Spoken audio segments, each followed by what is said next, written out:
Mengenai adab-adab berdoa, teman-teman sekalian, ada beberapa yang harus kita lakukan supaya doa kita cepat dikabulkan oleh Allah Subhanahu wa taala. Apa aja itu? Betul. Apakah adab-adab berdoa, teman-teman sekalian? Ini banyak ya. Yang pertama adalah pastikan ketika teman-teman berdoa kepada Allah Subhanahu wa taala, teman-teman senantiasa memuji-muji Allah Subhanahu wa taala. Jadi Allah itu punya nama-nama baik, Asmaul Husna yang kita bisa ucapkan, atau kita juga bisa mengucapkan kalimat seperti ini.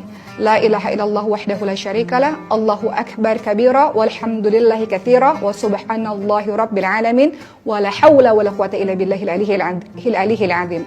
Artinya apa? Tidak ada sesembahan yang berhak disembah selain Allah. Ini tentang tauhid, ya.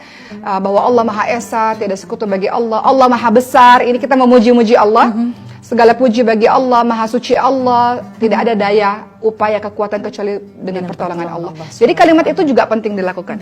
Adab juga yang paling penting adalah kita berdoa kepada Allah Subhanahu wa taala, jangan merasa bahwa doa itu tidak dikabulkan oleh Allah. Itu yang paling penting. Ya, Zeda jadi ingat bahwa Allah berfirman, Allah tidak akan mengabulkan doa dari hati yang tidak yakin, dari hati yang lalai. Betul ya, Uma? Betul.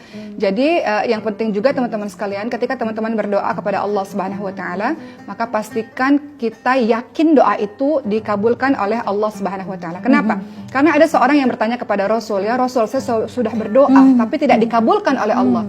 Apa kata Rasulullah SAW? Bagaimana mungkin doamu itu dikabulkan oleh Allah Subhanahu wa taala sedangkan kamu itu mengatakan hal seperti itu? Artinya engkau ini tergesa-gesa dalam berdoa. Jadi kalau kita bilang, ya Allah saya sudah berdoa tapi engkau tidak kabulkan, kata Rasulullah itu orang yang tergesa-gesa dalam berdoa kepada Allah Subhanahu wa taala. Jadi nggak boleh.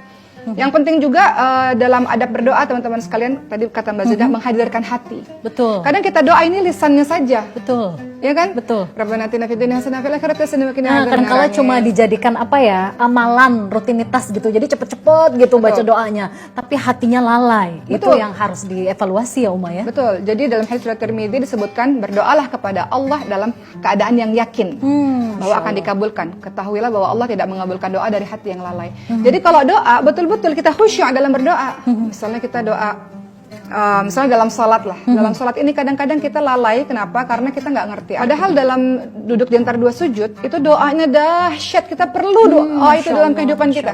Rabbighfirli, ya Allah ampuni aku, warhamni, ya Allah sayangi aku. Rabbighfirli warhamni wajburni, tutupi aib ya Allah. Angkat derajatku ya Allah, wajburni warfa'ni warzuqni, berikan rezeki kepadaku ya Allah. Wahdini, berikan petunjuk kepadaku ya Allah. Wahdini wa'fa'ni. Ya Allah ampuni aku, berikan kesehatan kemudian ampuni aku. Jadi itu doa-doa yang sebenarnya kita penting untuk kita ucapkan. Kalau kita hatinya hadir, kita paham, khusyuk kita berdoa kepada Allah Subhanahu wa taala.